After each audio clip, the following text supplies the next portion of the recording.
장례식장 복도에는 국화향과 소독약 냄새가 층층이 떠 있었다.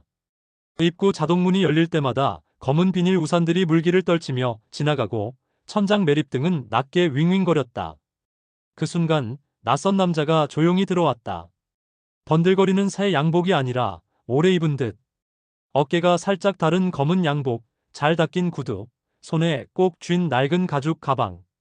그는 조용히 분향을 올리고 영정 앞에서 3번 숙였다. 고개를 드는 순간 나는 본능적으로 숨을 멈췄다. 눈매가 남편과 닮아 있었다. 피곤할 때 버티는 그 표정, 말 아끼며 상대를 살피는 그 습관. 조물록의 서명을 마친 그는 잠시 머뭇거리다 내 쪽으로 다가왔다. 며느님 되시죠? 점잖은 목소리, 과장되지 않은 예의. 내가 고개를 끄덕이자 그는 작은 숨을 몰아쉬었다. 오랫동안 꺼내지 못한 단어를 꺼내듯 낮게 또렷하게 말했다. 저 어머님의 아들입니다. 귀가 멍해졌다. 촛불이 미세하게 튀는 소리까지 들릴 만큼 시간은 얇아졌다. 농담일 리 없었다. 혹여 사기꾼일까, 장례식장의 허술함을 노린 불청객일까, 의심이 번개처럼 지나갔지만 곧 사라졌다. 남자의 눈동자는 뻔뻔함이 아니라 오래된 기다림으로 젖어 있었다. 장례식장 TV에선 재방송 예능이 어색하게 웃음을 뿜고 있었고, 빈소 한쪽에선 조카가 국화꽃대를 정리하고 있었다. 모든 일상의 소음이 한순간 가능성이라는 단어에 빨려 들어갔다. 살아생전 시어머니는 질문에 웃음으로 답하던 사람이었다. 미소 뒤에 문이 있었고 문 뒤에 방이 있었으며 방 한가운데에는 아무도 만지지 않은 상자 하나가 놓여 있었을 것이다. 나는 그 상자의 뚜껑이 바로 지금 이 복도에서 열리는 소리를 들은 듯했다. 확인해도 될까요? 내가 어렵게 묻자 그는 명함을 내밀었다. 이름, 생년 연락처, 그리고 작은 메모 30년. 그 숫자가 내 심장에 모처럼 박혔다. 오늘 이후 우리 가족의 지도는 다시 그려질 것이다. 일장 민수, 두 돌이라 쓰인 사진 한 장. 발인이 끝나고도 집안은 여전히 빈소 같았다. 검은 코트들이 의자 등받이에 걸려 있었고 국화 몇 송이가 유리병에서 목을 늘어뜨렸다. 남편은 말이 줄었다. 나는 시어머니 유품 상자를 하나씩 정리했다. 상자 바닥에서 묵직한 앨범이 삐져나왔다. 비닐 코팅된 파란 표지, 모서리는 세월에 닳아 은빛으로 해졌고 접착식 필름은 들떠 가장자리가 까슬거렸다. 첫 장을 넘기자 젊은 시절의 시어머니가 웃고 있었다. 흑백과 컬러가 번갈아 나왔고 몇 장은 날짜와 장소, 그리고 짧은 메모가 붙어 있었다. 세 번째 장을 펼치는 순간 내 손이 멈췄다. 짧은 앞머리의 어린 소년이 작은 장난감을 들고 카메라를 정면으로 응시하고 있었다. 입꼬리가 반쪽만 올라가며 미세한 보조개가 패였다. 그 표정은 부정할 수 없이 남편의 어릴 적 사진과 닮아 있었다. 사진 옆 여백에는 단정한 글씨로 이렇게 적혀 있었다. 민수, 두 돌 기념. 남편이 숨을 삼키는 소리가 들렸다. 민수. 평생 우리 식탁에 오르지 않았던 이름. 족보 어디에도 적히지 않았던 이름. 다음 페이지엔 봄 소풍, 여름 강가, 겨울 눈사람과 함께 웃는 그 소년이 있었지만 어느 지점에서 사진은 뚝 끊겼다. 빈 페이지 여러 장이 이어졌고 그 빈칸이 천둥처럼 크게 보였다. 어머니가 왜 말씀 안 하셨을까? 남편의 목소리가 낮게 떨렸다. 나는 앨범을 덮었다가 다시 펼쳤다. 있다가 없다. 기록의 단절이야말로 가장 큰 기록이라는 사실을 그때 처음 배웠다. 거실 시계가 7시를 가리키자 스텐 냄비에서 육수 끓는 소리가 올라왔다. 나는 무심코 국자를 젓다가 손잡이를 꽉 쥐었다. 이름 하나가 식탁 위 공기까지 바꾸는 걸 몸으로 실감하고 있었다. 이장 장례식장의 우픈 소동, 그리고 닮은 억양. 조문 마지막 날 오후 울컥울컥 몰려오는 감정들 사이로 우픈 사건 하나가 끼어들었다. 조문객 한 분이 국화 화병을 들어 옮기다 미끄러져 물을 왕창 쏟아버린 것이다. 물이 바닥을 타고 번지며 향로까지 적셨다. 모두가 동시에 앗! 하고 들썩이는 순간 그 남자 명함 속 이름으로는 민수가 번개처럼 달려왔다. 가방에서 두툼한 휴지와 손수건을 꺼내 바닥을 닦고 젖은 향로를 햇볕 드는 창가로 옮겼다. 어머니 성격 아시잖아요. 이런 건 그냥 털고 가자 하셨을 거예요. 담담하지만 따뜻한 억양. 나는 무심코 남편을 돌아봤다. 똑같았다.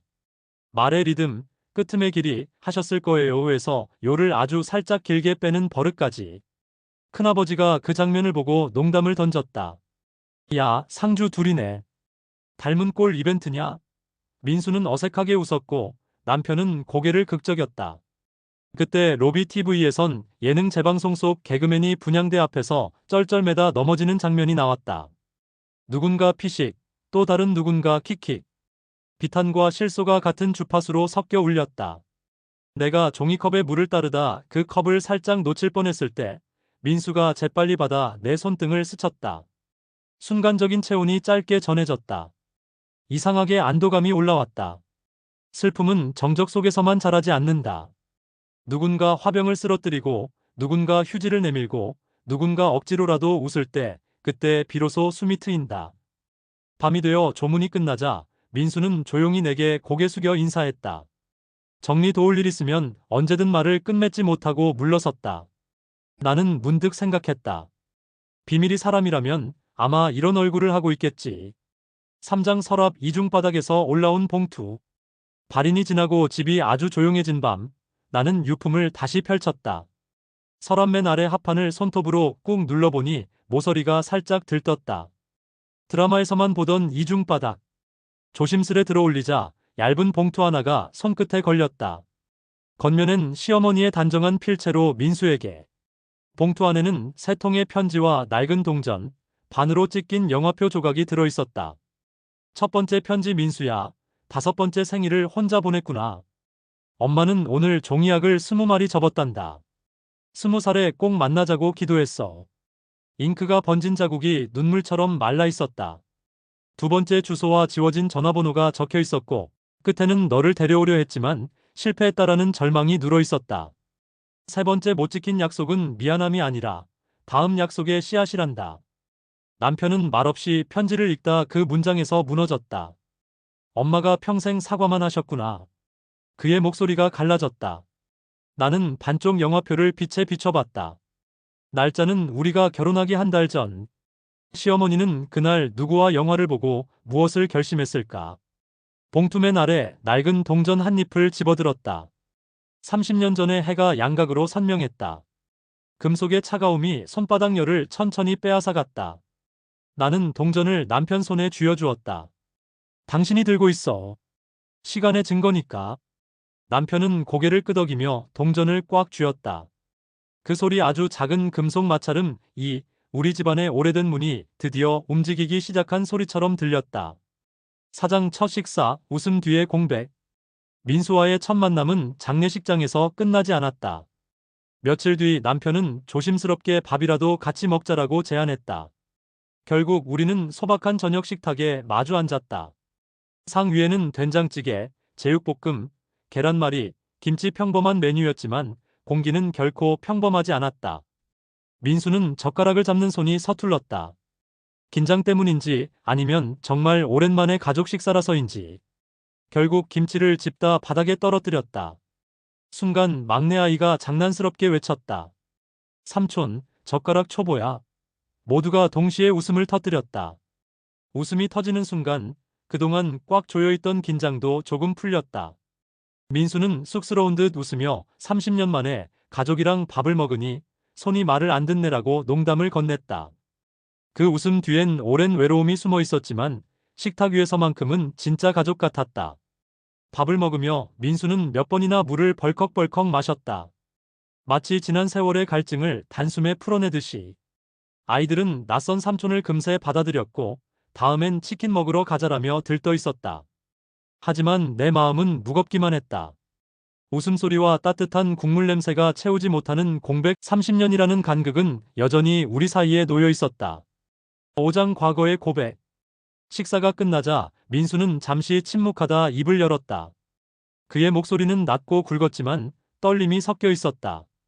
사실 저는 어머니가 결혼하기 전에 잠시 만났던 분 사이에서 태어났습니다. 집안 사정이 복잡했고 결국 저는 고모 집에 맡겨졌죠. 어머니는 가끔 몰래 찾아와 제 생일을 챙겨주셨지만 그마저도 오래가진 못했습니다. 남편은 눈을 크게 뜨고 그의 말을 들었다.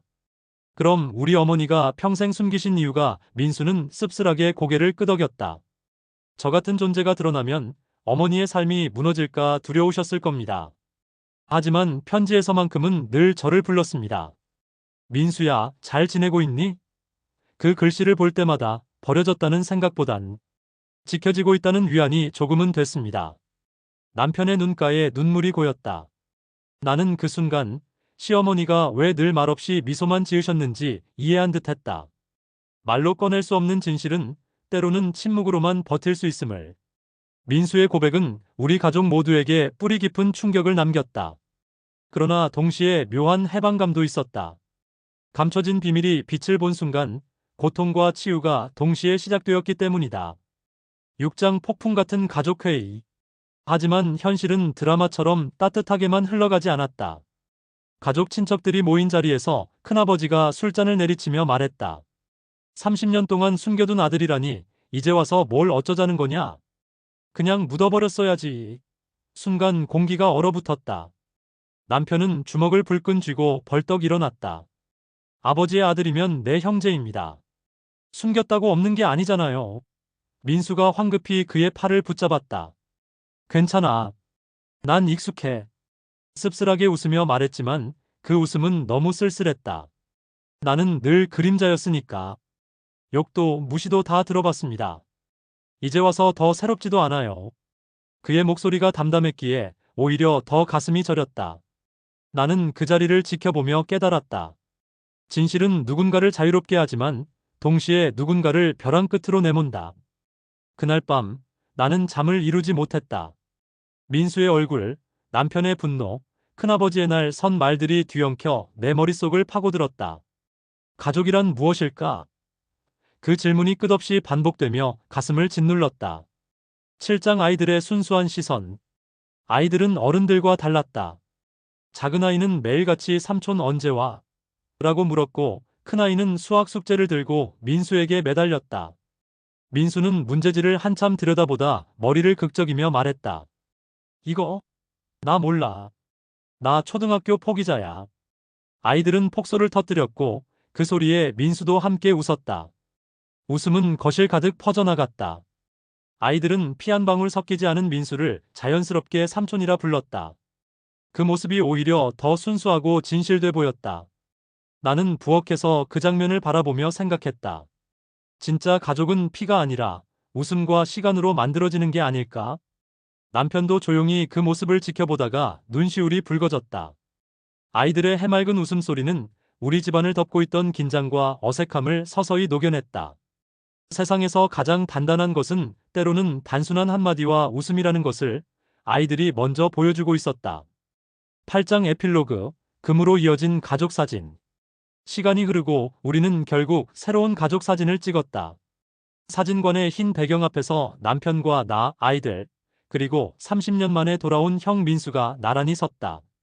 사진사는 웃으며 말했다. 형제분, 정말 많이 닮으셨네요. 남편과 민수는 동시에 서로를 바라보며 같은 미소를 지었다.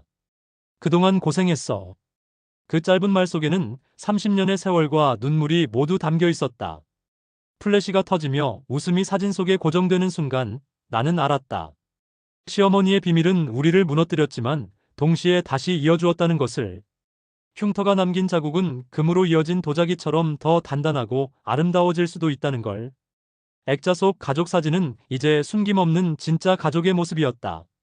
나는 속으로 속삭였다. 이제 우리 집은 금이 간 접시가 아니라 금으로 이어진 가족이다. 창밖으로 햇살이 들어왔고 그 빛이 마치 새로운 시작을 축복하는 것 같았다.